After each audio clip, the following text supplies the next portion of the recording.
வணக்கம் நண்பர்களே. இன்னைக்கு நீங்க கேட்க இருக்கிற வரலாறு பண்டைய கால தமிழகத்தில் சமூகமும் பண்பாடும், அதாவது சங்க காலம்.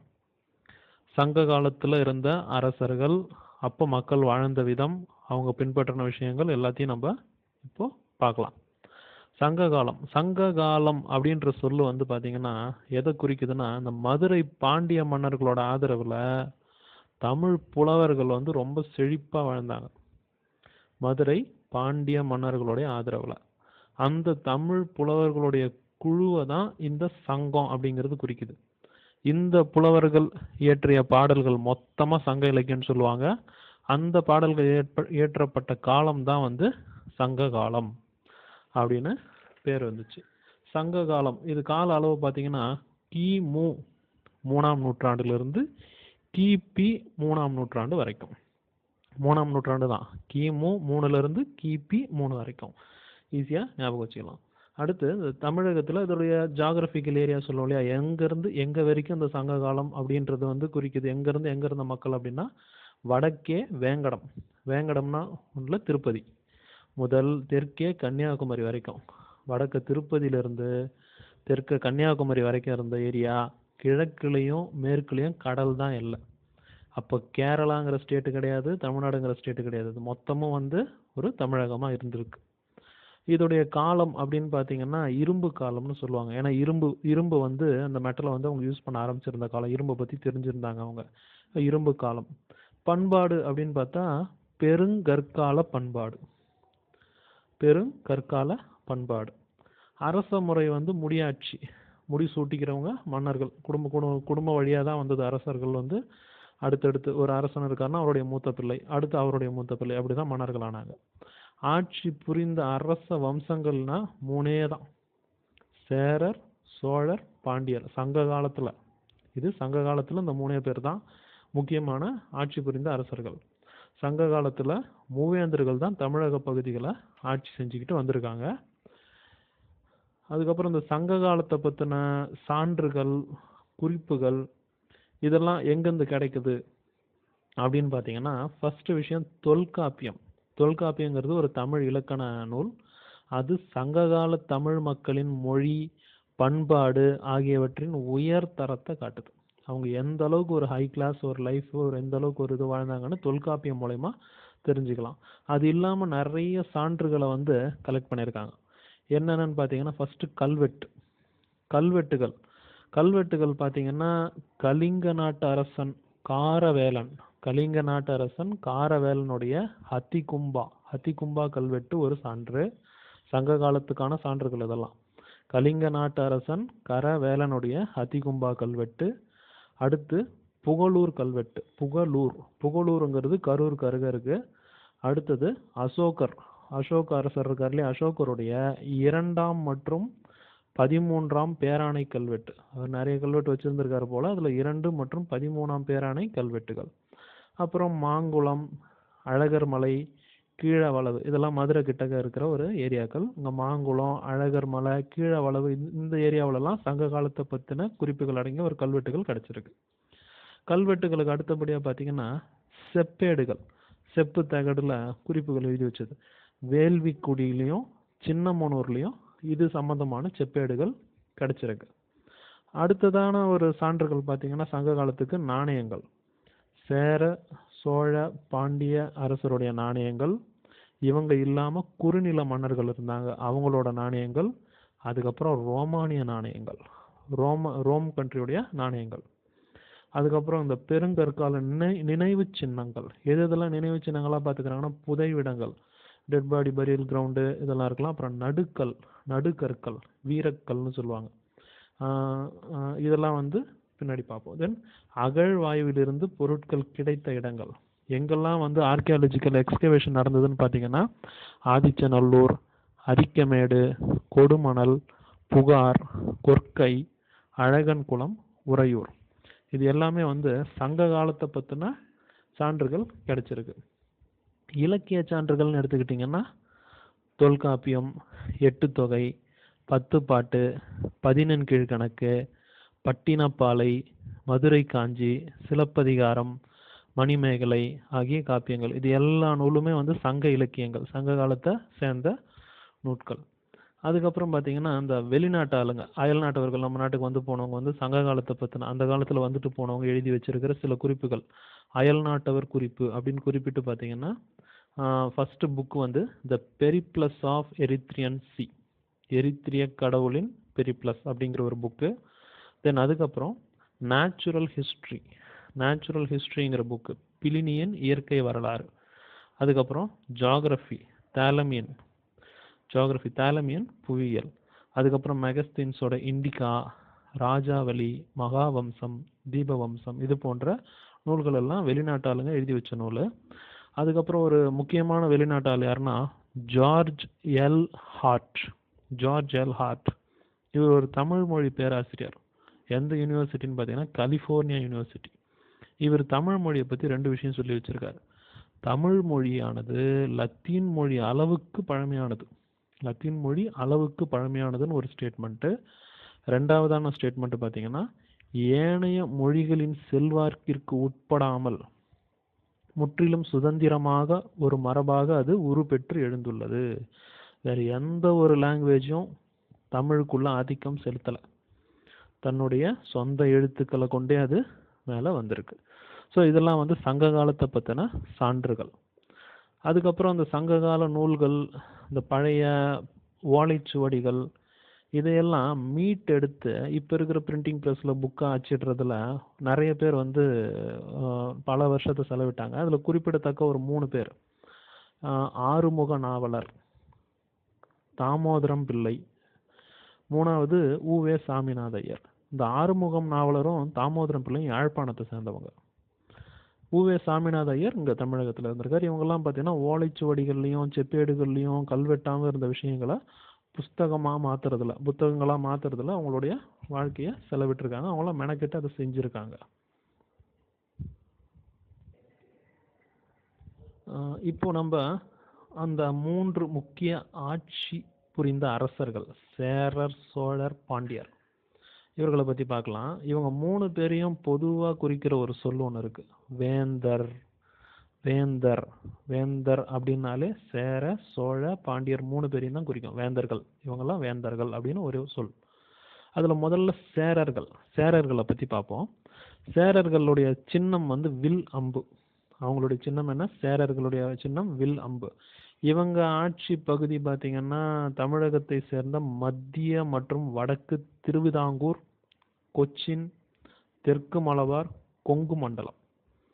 ஸோ அந்த இப்போ இருக்கிற கேரளா இருக்கு இல்லையா, அந்த கேரளாங்கிற பேர் எங்கேருந்து வந்திருக்கு பாருங்க, சேர அரசர்கள், சேர அரசர்கள் ஆண்ட பகுதி தான் இது. அப்போ வந்து தமிழ்நாடு கேரளான்னு தனித்தனியே கிடையாது, இப்படி தான் இருந்திருக்கு. ஸோ இவங்க ஆட்சி செஞ்ச பகுதியை பார்த்தீங்கன்னா வடக்கு தமிழ்நாடு, அப்புறம் வடக்கு திருவிதாங்கூர், மத்திய தமிழ்நாடு, கொச்சின், தெற்கு மலபார், கொங்கு மண்டலம், இதெல்லாம் இவங்க ஆட்சி பண்ணியிருக்காங்க. சேர அரசர்களை குறித்த அந்த செய்திகளை நமக்கு கொடுக்குற முக்கியமான நூல் வந்து பதிற்றுப்பத்து. இந்த சேரர்களை பற்றின முக்கியமான குறிப்புகளை கொடுக்குற முக்கியமான நூல் பதிற்றுப்பத்து. அடுத்தது சேர அரசர்கள்லேயே முக்கியமான ஒரு ஆள் யாருன்னு பார்த்தீங்கன்னா செங்குட்டுவன். சேர அரசன் செங்குட்டுவன்.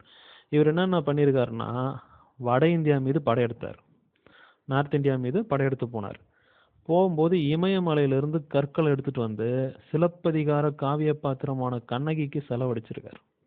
வட இந்தியா மேலே படையெடுத்துட்டு போனார், போய் வேலையெல்லாம் முடிச்சுட்டு இமயமலையில் கல் எடுத்துட்டு இங்கே வந்து சிலப்பதிகார நாயகி கண்ணகிக்கு செலவழிச்சார்.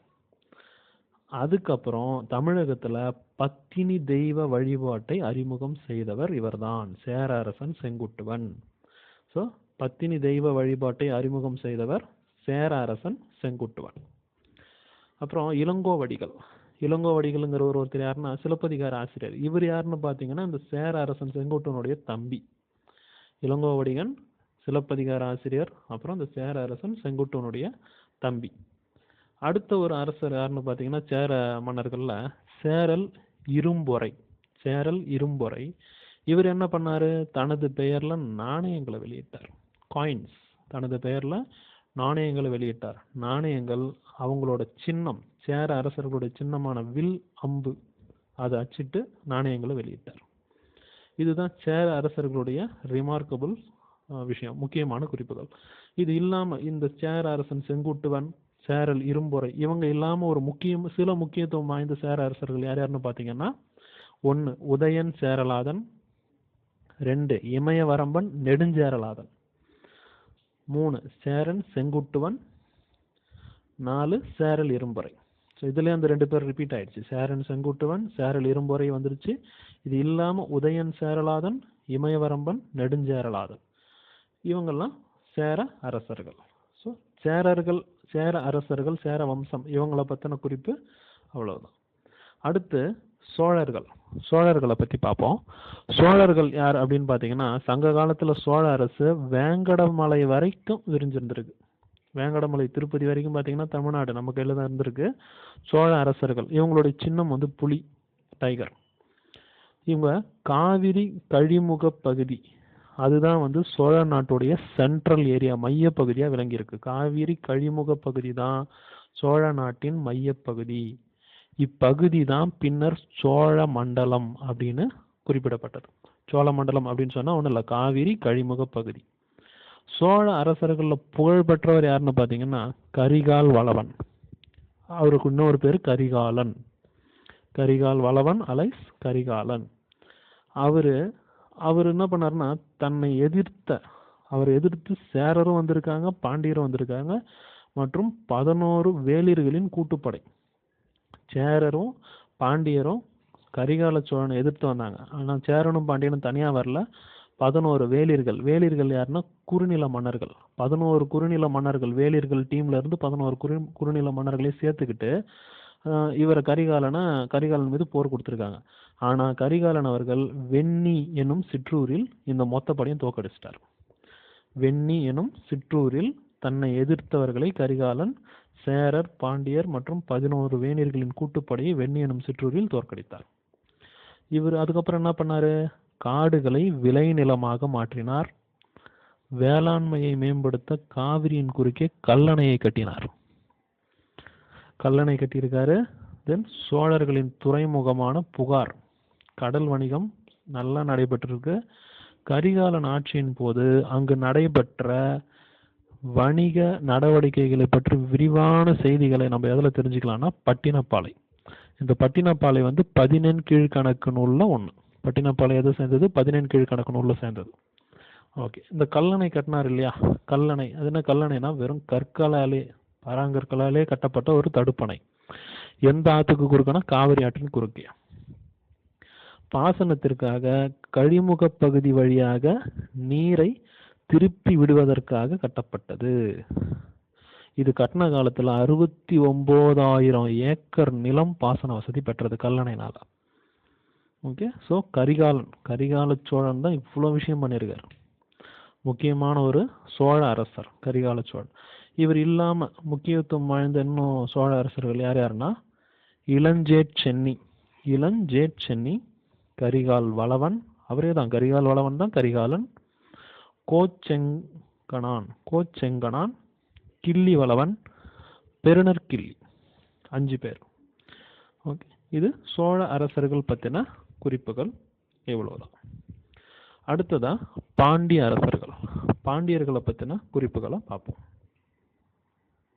அடுத்தது பாண்டியர்கள், பாண்டிய மன்னர்கள். பாண்டிய மன்னர்களுடைய சின்னம் வந்து 2 மீன்கள், ஒரு மீன் இல்லை 2 மீன் சின்னம்.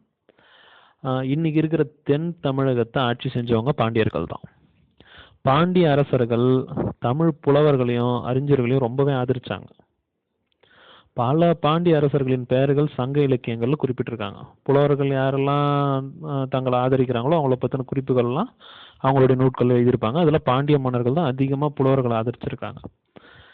இதில் முக்கியமான ஒரு பாண்டிய மன்னன் யாருன்னு பார்த்தீங்கன்னா நெடுஞ்செழியன். நெடுஞ்செழியன் மிகவும் புகழ்பெற்ற போர் வீரனாக போற்றப்பட்டவர். சேரர், சோழர், 5 வேளிர் ஆகியோரின் கூட்டுப்படைகளை தலையாலங்கானம் என்னும் இடத்தில் தோற்கடித்தார். இதே மாதிரி ஒரு சம்பவம் முன்னாடி சோழருக்கும் நடந்திருக்கு, கரிகால சோழனுக்கும். அப்போ பாண்டியர், சேரர் 11 வேளிர் படைகள் சேர்ந்து அவரை கரிகாலனை தாக்க போயிருக்காங்க. அவர் வெண்ணிங்கிற ஒரு சிற்றூரில் வச்சு அந்த டீமை தோற்கடிச்சிட்டார். ஆனால் அதுக்கப்புறம் பார்த்தீங்கன்னா அந்த சோழர்கள் டீமும் சேரர்கள் டீமும் கூட அந்த 5 வேளிர் குறுமன்னர்கள் 5 டீம் 5 வேளிர்கள் ஆகியோரின் கூட்டுப்படைகள் பாண்டியரை தாக்க போயிருக்காங்க. பாண்டிய நெடுஞ்செழியனை. அந்த பாண்டியர் நெடுஞ்செழியன் தலையாலங்கானம் அப்படிங்கிற இடத்துல வச்சு இந்த படையை தோக்கடிச்சிருக்காரு. இந்த நெடுஞ்செழியன் அவர்கள் கொற்கையின் தலைவனும் போற்றப்படுறார். நெடுஞ்செழியன், பாண்டிய நெடுஞ்செழியன் அவர்கள் கொற்கையின் தலைவன் எனவும் போற்றப்படுகிறார். பாண்டிய நாடு பார்த்தீங்கன்னா முத்து குளிப்புக்கு ரொம்ப புகழ்பெற்றது. முத்து எடுப்பாங்க, கடல்ல இருந்து முத்து எடுத்துட்டு வந்திருக்காங்க பாண்டிய நாட்டில்.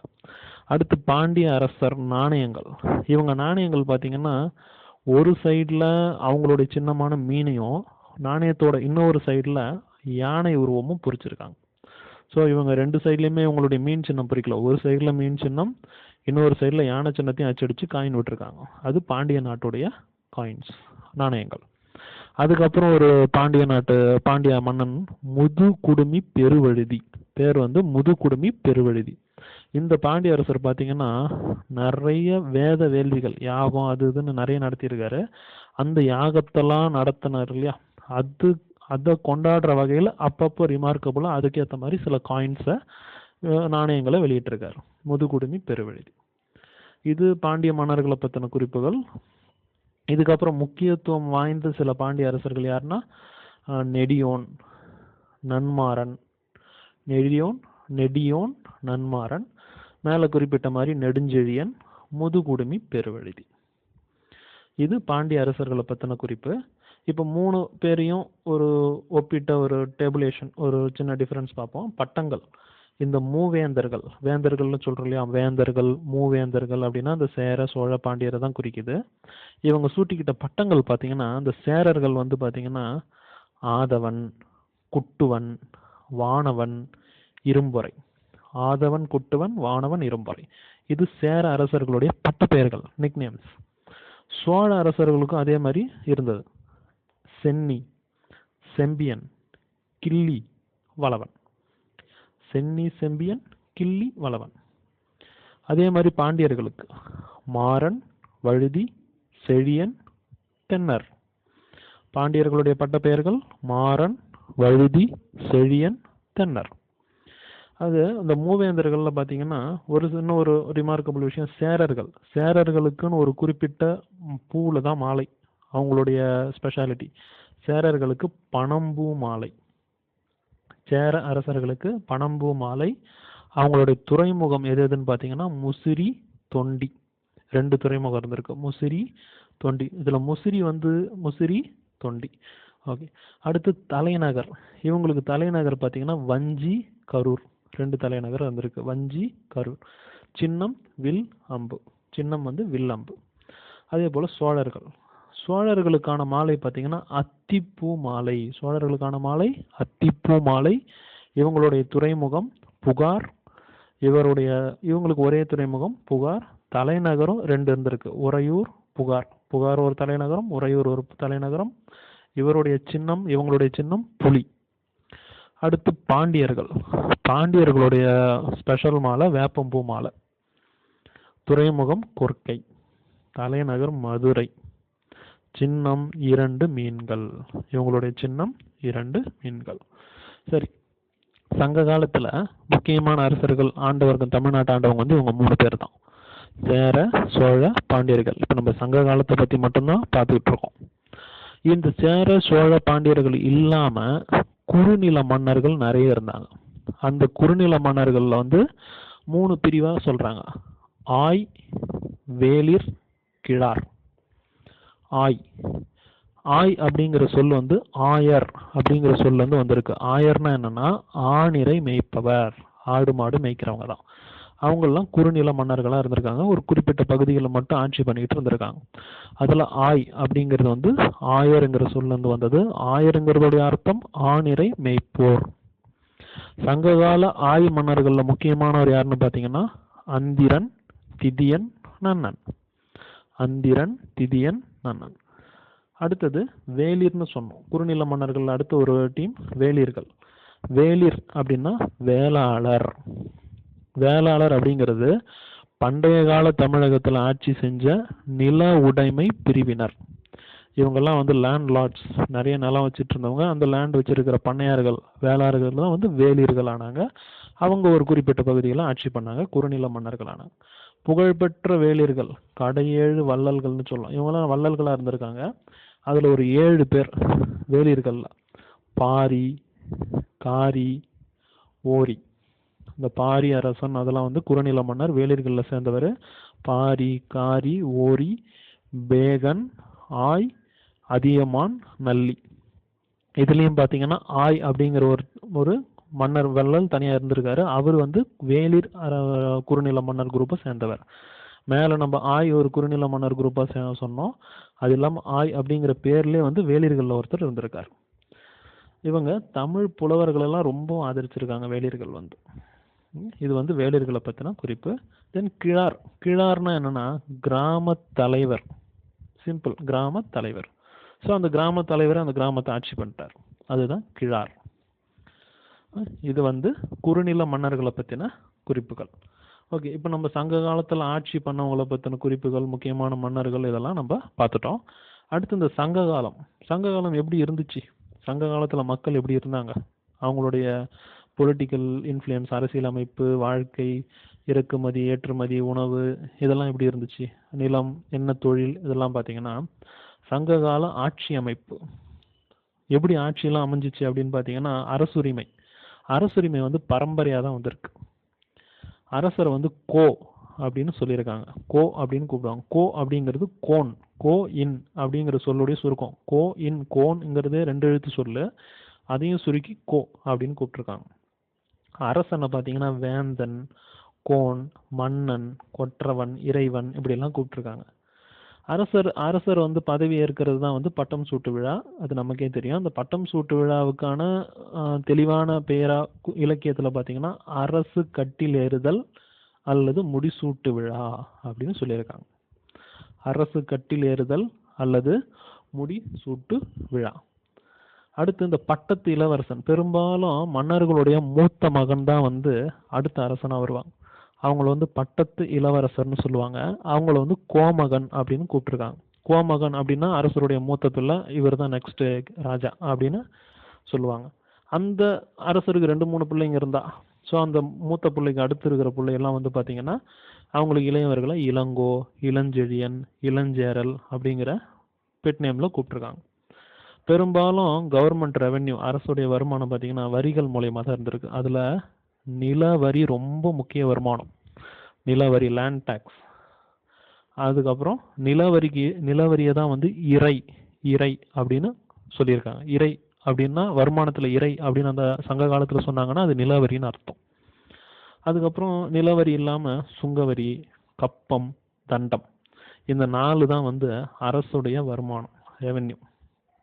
ஓகே, அதுக்கப்புறம் அந்த அரசருடைய கோர்ட், சபை, அரசவை, அரியணை, அரசர் உட்கார்றதுக்கு பேர் அரியணை.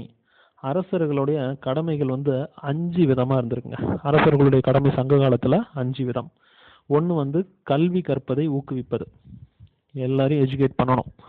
ஸோ நம்ம இந்த காலத்தில் வந்து காமராஜர் செஞ்சார் இல்லையா, அதுபோல் அந்த காலத்தில் அரசர்கள் செய்ததோட முக்கியமான முதல் கடமை வந்து கல்வி கற்பது. மக்களுக்கு கல்வி கற்கணும் அப்படிங்கிற அந்த நினப்பை கொண்டு வர்றது, அதுக்கான வேலைகள் செய்கிறது.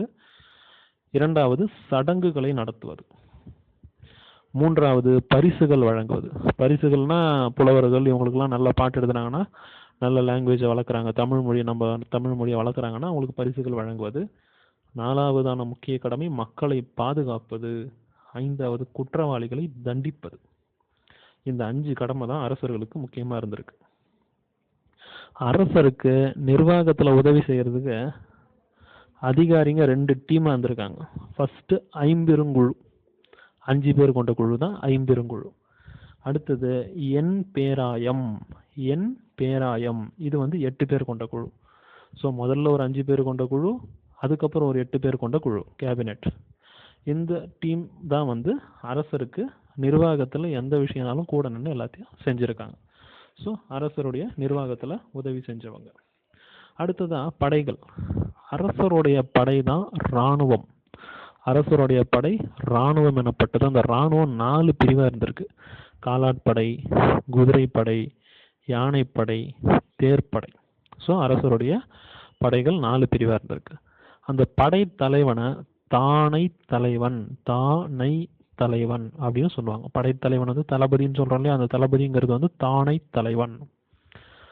முக்கியமான ஆயுதங்கள் பார்த்தீங்கன்னா வாள், கேடயம், ஈட்டி, வில், அம்பு இதெல்லாம் நமக்கு தெரியும். அது இல்லாமல் தோமாரம் அப்படின்னு ஒரு ஆயுதமும் யூஸ் பண்ணிருக்காங்க. தோமாரம்ங்கிறது ஒன்றும் இல்லை, எரி ஈட்டி. கையில் வச்சுக்கிட்டு குத்துற ஈட்டி இல்லாமல் ஒரு ஏவுகணை மாதிரி தூரமாக இருந்து எரிஞ்சாங்கன்னா அது எரி ஈட்டி. அந்த எரி ஈட்டியுடைய பெயர் வந்து அந்த சங்க காலத்தில் தோமாரம். ஆயுதங்களை வைக்கிற இடம் வந்து ஆயுத கிடங்குன்னு நம்ம வழக்கமாக படிச்சிருப்போம். ஆனால் ஆயுதங்கள் வைக்கும் இடம் வந்து படைக்கொட்டில். ஆயுதம் வைக்கும் இடம் வந்து படைக்கொட்டில் அப்படின்னு சங்க காலத்தில் குறிப்பிடப்பட்டிருக்கு. சட்டம், நீதி இதெல்லாம் எப்படி இருந்ததுன்னா எல்லாமே முறையாக பின்பற்றப்பட்டுச்சு. திருட்டு வழக்குகளுக்கு கூட மரண தண்டனை கொடுத்தாங்க. குற்றங்கள் கடுமையாக ஆகாமல் இருக்கணும்னா தண்டனைகள் கடுமையாக கொடுக்கப்பட்டது சங்க காலத்தில் அரசர்களால். நீதிமன்றங்கள், அவை எனப்பட்டது. நீதிமன்றங்களுக்கு இன்னொரு பேர் அவை. கிராமங்களில் பார்த்தீங்கன்னா மன்றங்கள் அப்படின்னு சொல்லுவாங்க. அதே குற்றங்களை விசாரிக்கிற அந்த நீதிமன்றம் வந்து கிராமத்தில் மன்றங்கள், அதே வந்து நகரங்களில் நீதிமன்றம், அவை அப்படின்னாங்க. ஓகே, உள்ளாட்சி நிர்வாகம் அடுத்த விஷயமா. உள்ளாட்சி நிர்வாகம் எப்படி இருந்துச்சு அந்த காலத்தில், சங்க காலத்தில் அப்படின்னு பார்த்தீங்கன்னா ஒட்டுமொத்த ஆட்சி பகுதியும் மண்டலம் அப்படின்னு சொன்னாங்க. அந்த மண்டலம் நாடுகளாக பிரிக்கப்பட்டுச்சு. நாடுகள் கூற்றங்களாக பிரிக்கப்பட்டன. கூற்றங்களாக நாடுகள், மண்டலம் நாடுகளான, நாடுகள் கூற்றங்களாயின. ஊர் என்பது கிராமம். அப்போல்லாம் ஊர்னு சொன்னாலே அது கிராமம்தான். அந்த கிராமத்தில் பார்த்தீங்கன்னா ஊரில் பார்த்தீங்கன்னா பேரூர் பெரிய ஊர், சிற்றூர் சிறிய ஊர், மூதூர் ரொம்ப பழமையான கிராமத்தில் மூதூர்னு சொல்லியிருக்காங்க. கடற்கரையோரம் இருக்கிற நகரத்தெல்லாம் பட்டினம்னு ஷார்ட்டாக சொல்லியிருக்காங்க. கடற்கரையோரம் இருந்தாலே அது பட்டினம். அடுத்தது புகார். புகாருங்கிறது ஊர் பேராக இருந்தாலும் புகாருங்கிறது துறைமுகத்தை குறிக்கிற ஒரு பொதுவான சொல்லாக இருந்திருக்கு. அதே மாதிரி முக்கியமான நகரங்கள் நமக்கே தெரியும். புகார், உறையூர், கொர்க்கை, மதுரை, முசிறி, வஞ்சி, கரூர். வஞ்சி அல்லது கரூர், கரூருக்கு இன்னொரு பேர் வஞ்சி. அப்புறம் காஞ்சி. இதெல்லாம் வந்து முக்கியமான நகரங்கள். அப்புறம் நிலம். நிலத்துக்கு இன்னொரு பேர் திணை. 3 சுழினா வச்சு திணை. திணை நிலம் சார்ந்த சமூகம். நிலம் 5 திணைகளாக பிரிக்கப்பட்டன. நிலம் எத்தனை திணைகளான? 5 திணைகளாக. என்னென்ன? குறிஞ்சி, முல்லை, மருதம், நெய்தல், பாலை. குறிஞ்சி, முல்லை, மருதம், நெய்தல், பாலை. நிலம் 5 திணைகள். அதில் குறிஞ்சி வந்து மலையும் மலையை சார்ந்த இடமும். மலையை சார்ந்த இடம். இந்த மக்களுக்கு தொழில் பார்த்தீங்கன்னா வேட்டையாடுறது, தேன் சேகரிக்கிறது இதெல்லாம். இங்கே இருக்கிற மக்களை வந்து ஆண்களை குறவர்னும் பெண்களை குறத்தியர்னும் அழைக்கிறாங்க. இவங்களுடைய கடவுள் முருகன். மலைனாலே முருக கடவுள். முருக கடவுளுக்கு இன்னொரு பேர் சேயோன். முருக கடவுளுக்கு இன்னொரு பேர் சேயோன். ஓகே, குறிஞ்சியை பற்றி பார்த்துட்டோம். அடுத்து முல்லை. முல்லை வந்து காடும் காடு சார்ந்த இடமும். முல்லை வந்து காடும் காடு சார்ந்த இடமும். இவங்களோட தொழில் பார்த்தீங்கன்னா ஆணிரை மேய்த்தல். ஆணிரைனா ஆடு மாடு கால்நடைகளை மேய்க்கிறது. இவங்களுடைய மக்கள்ல ஆண்களை ஆயர்னும் பெண்களை ஆய்ச்சியர்னும் கூப்பிட்டுருக்காங்க. இவங்களுடைய கடவுள் மாயோன். மாயோன்னா ஒன்றும் இல்லைங்க, விஷ்ணு. மாயோன் யாரு? விஷ்ணு. முருகருக்கு எப்படி சேயோன்னு ஒரு பேர் இருக்கோ அதே மாதிரி விஷ்ணுவுக்கு மாயோன்னு ஒரு பேர். ஸோ முருகன் வந்து குறிஞ்சி நில கடவுள், மாயோன் வந்து விஷ்ணு வந்து முல்லை நில கடவுள். அடுத்து மருதம். மருதம் தான் வயலும் வயல் சார்ந்த இடமும். மருதம் வயலும் வயல் சார்ந்த இடமும். வயலும் வயல் சார்ந்த இடத்துல என்ன தொழில்? வேளாண்மை. இவங்களுடைய தொழில் விவசாயம், வேளாண்மை. இந்த மக்களை உழவன் உழத்தியர் அப்படின்னு கூப்பிட்டுருக்காங்க. இவங்களுடைய கடவுள் சந்திரன். அடுத்து நெய்தல். கடலும் கடல் சார்ந்த இடமும். நெய்தல் கடலும் கடல் சார்ந்த இடமும். கடல் என்ன தொழில்? மீன் பிடிக்கிறதும் கடல் நீரை கொண்டாந்து பாத்தி கட்டி உப்பு உற்பத்தி பண்றதும். இந்த மக்களுக்கு பரதவர் நுலத்தியர். ஆண்களை பரதவர்னும் பெண்களை நுலத்தியர்னும் கூப்பிட்டுருக்காங்க. இவங்களுடைய கடவுள் வருண பகவான், வருணன். அடுத்தது பாலை. வறண்ட நிலம், பாலைவனம் தான் பாலை. இவங்களுடைய தொழில்கள் வீரச் செயல்கள், சண்டை போடுறது இந்த மாதிரி விஷயங்கள்லாம் செஞ்சுட்டு இருக்காங்க. வீரச் செயல்கள். மக்கள், மறவர், ஆண்களை மறவர்னும் பெண்களை மறத்தியர்னும் கூப்பிட்டுருக்காங்க. இவங்களுடைய கடவுள் கொற்றவை. இவங்களுடைய கடவுள் கொற்றவை. ஸோ 5 திணைகளுக்கான தொழில், மக்கள், அவங்களுடைய நில அமைப்பு, கடவுள் பார்த்துட்டோம்.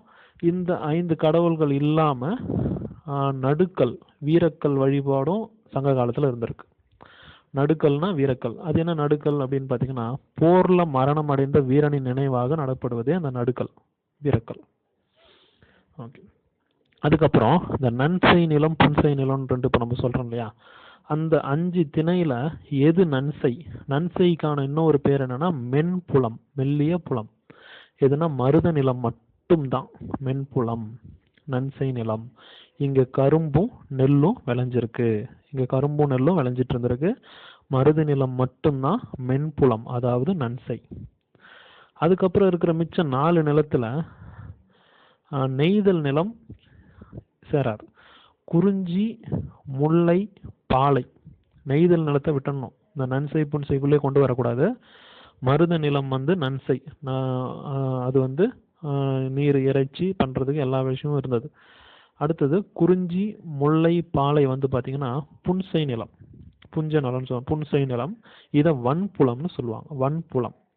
மருத நிலம் மென்புலம், குறிஞ்சி, முல்லை, பாலை வன்புலம். இந்த வன்புலத்துல பருப்பு தானியங்கள்லாம் விளைஞ்சிச்சு. ஸோ அடுத்ததா புலவர்கள், பெண் புலவர்கள். அந்த சங்க காலத்துல பெண்களுக்கான விஷயம் எப்படி இருந்துச்சு? பெண் அடிமையெல்லாம் கிடையாது. பெண்கள்லாம் நல்லாவே வாழ்ந்திருக்காங்க. பெண் அடிமைன்ற ஒரு விஷயமே இல்லாம தான் இருந்திருக்கு. கல்யாணம், திருமணம் இதெல்லாம் பெண்களுடைய சொந்த விருப்பு வெறுப்பின் பேரிலே நடந்திருக்கு. எந்த விதமான கட்டாயங்களுக்கும் ஈடுபடுத்தப்படலை. சமூக நீதி முறையா பின்பற்றப்பட்டிருக்கு. சங்க காலத்திலையும் பெண் புலவர்கள் இருந்தாங்க. அந்த பெண் புலவர்களில் குறிப்பிடத்தக்கவர்கள் ஔவையார், வெள்ளி வீதியார், காக்கை பாடினியார், ஆதிமந்தியார், பொன்முடியார். பொன்முடியார் பெண் புலவர் பார்த்துங்க. ஆதிமந்தியார், பொன்முடியார், காக்கை பாடினியார், வெள்ளி வீதியார், ஔவையார். அடுத்ததா சங்ககால மக்களுடைய உடைகள். உடைகள் பார்த்தீங்கன்னா மஸ்லின், பட்டு, பருத்தி, இது மாதிரி உடைகள் இருந்துச்சு. மஸ்லினுங்கிறதும் ஒரு வகையான துணி. பட்டு இருந்தது, பருத்தி இருந்தது. அவங்களுடைய வசதிக்கு ஏற்ற மாதிரி அணிஞ்சிக்கிட்டாங்க. ரோம பேரரசுக்கு இந்தியர்களால் பட்டு விநியோகம் செய்யப்பட்டுச்சு, ஏற்றுமதி பண்ணப்பட்டுச்சு. அதில் ஒரு ரோம பேரரசன், ரோமானிய பேரரசன் ஆரிலி இந்திய பட்டு எடைக்கு எடை தங்கம் கொடுத்து பெற தகுதியானதுன்னு அறிவிச்சான். யாரு? ரோம பேரரசன் ஆரிலி இந்திய பட்டு, அந்த பட்டு துணியை எடைக்கு எடை தங்கம் கொடுத்து வாங்கிக்கலாம் அப்படின்னு அனௌன்ஸ் பண்ணியிருக்கோம். அடுத்ததா கலைகள். அந்த காலத்துல இயல், இசை, நாடகம், முத்தமிழ் நல்லாவே செழித்து வந்திருக்கு சங்க காலத்துல. அதுல கரிகாலன் பாத்தீங்கன்னா ஏழிசை வல்லான் அப்படின்னு ஒரு பேர் அவருக்கு. ஏன்னா அவருக்கு மியூசிக்ல நல்ல நாலேஜ். கரிகால சோழன் அவர்களுக்கு ஏழிசை வல்லான் அப்படிங்கிற ஒரு பேர் வந்திருக்கு. அந்த காலத்துல பாட்டு பாடுற புலவர்களை பாணர், விரலியர் அப்படின்னு சொல்லியிருக்காங்க. பாணர், விரலியர்னா சிங்கர். அடுத்தது கணிகையர், நடனம் ஆடுறவங்க, டான்சர்ஸ் கணிகையர். அப்புறம் நிறைய விழாக்கள், பொங்கல், இந்த மாதிரியான விழாக்கள் கொண்டாடப்பட்டிருக்கு. அறுவடை திருநாள் தான் பொங்கல், இது கொண்டாடப்பட்டுச்சு. அப்புறம் இந்திர விழாங்கிறது ஒரு நாட்டுடைய தலைநகர்ல மட்டுமே கொண்டாடப்பட்ட ஒரு முக்கியமான விழா. இந்திர விழாங்கிறது ஒரு நாட்டுடைய தலைநகர். இப்போ அறுவடை திருநாள் நாடு முழுக்க கொண்டாடப்பட்டது, ஆனால் இந்திர விழா தலைநகரில் மட்டும் கொண்டாடப்பட்டது. அதே போல இவை சங்க காலத்தை பற்றின குறிப்புகள். அதே போல் இன்னொரு முக்கியமான விஷயம் என்னன்னா, மலபார் கருமிளகு. இந்த ஒரு பொருளை பற்றின ஒரு சின்ன குறிப்பு. மலபார் கருமிளகு எகிப்திய அரசன் 2ஆம் ராம்சஸ் அவருடைய பாடியை பதப்படுத்தி வச்சிருக்காங்க, டெட் பாடியை, மம்மி. அந்த பதப்படுத்தப்பட்ட உடம்பு ஆர்கியாலஜிஸ்ட் தோண்டி எடுக்கும் போது அந்த டெட் பாடியோடைய நாசி, மூக்கு துவாரத்துலையும் அடி வயிற்றுலையும் கருமிளகு கதிர்கள் அடைக்கப்பட்டிருந்தன. ஸோ அந்த மலபார் கருமிளகு இங்கேருந்து அங்கே ஏற்றுமதி ஆகி போய் டெட் பாடியை பதப்படுத்துறதுக்கு யூஸ் பண்ணப்பட்டிருக்கு. ஸோ அதுக்கான சான்று எகிப்து அரசன் 2ஆம் ராம்சஸுடைய பதப்படுத்தப்பட்ட அந்த டெட் பாடியில் நாசிலையும் அடி வயிற்றுலையும் கருமிளகு கதிர்கள் அடைக்கப்பட்டிருந்துச்சு. அடுத்ததாக முசிறி ஒரு துறைமுக நகரம், சேர அரசர்களுடைய துறைமுக நகரம். அந்த முசிறியை பற்றின ஒரு சின்ன குறிப்பு என்னன்னா, இந்தியாவின் முதல் பேரங்காடி, இந்தியாவோட முதல் பெரிய மார்க்கெட் அப்படின்னா அது முசிறி தான். இதை சொன்னது யாருன்னா, ரோம் நாட்டின் மூத்த பிலினி தன்னோட இயற்கை வரலாறு நேச்சுரல் ஹிஸ்டரி அப்படிங்கிற புக்கில் முசிறிய இந்தியாவின் முதல் பேரங்காடின்னு குறிப்பிட்டிருக்காங்க. முசிறியில் நிறைய ரோமானியர்கள் வந்து தங்கியிருக்காங்க. ரோமானிய குடியிருப்பு இருந்திருக்கு முசிறியில். அதே முசிறியில் அகஸ்டஸ் கடவுளுக்கான கோயிலும், ரோமானியர்களுடைய கடவுள் அகஸ்டஸ்க்கான கோயிலும் கட்டப்பட்டிருக்கு. ஸோ முசிறி. ஓகே, இது சங்க காலத்தை பற்றின குறிப்புகள். சங்க காலத்துடைய வீழ்ச்சி பார்த்தீங்கன்னா களபிரர்களால் வந்தது. களபிரர்கள் வந்து கிபி 3ஆம் நூற்றாண்டோட இறுதியில், கிபி 3ஆம் நூற்றாண்டின் கடைசியில் சங்க காலம் படிப்படியாக தன்னோட சரிவை சந்திச்சது. சங்க காலத்துக்கு அப்புறம் தமிழகத்தை ஒரு 2.5 செஞ்சுரிக்கு களபிரர்கள் தான் ஆட்சி பண்ணியிருக்காங்க. ஸோ சங்க காலம் முடிவுக்கு வந்தது களபிரர்களால் கிபி 3ஆம் நூற்றாண்டுக்கு அப்புறம் முடிஞ்சிடுச்சு. ஸோ இதுதாங்க சங்க காலத்தை பற்றின குறிப்புகளும் சங்க காலத்தில் ஆட்சி புரிந்த சேர, சோழ, பாண்டியர்கள் மற்றும் குறுநில மன்னர்களை பற்றின வரலாற்று குறிப்புகளும். நன்றி. மீண்டும் மற்றொரு குறிப்பில் சந்திப்போம். நன்றி, வணக்கம்.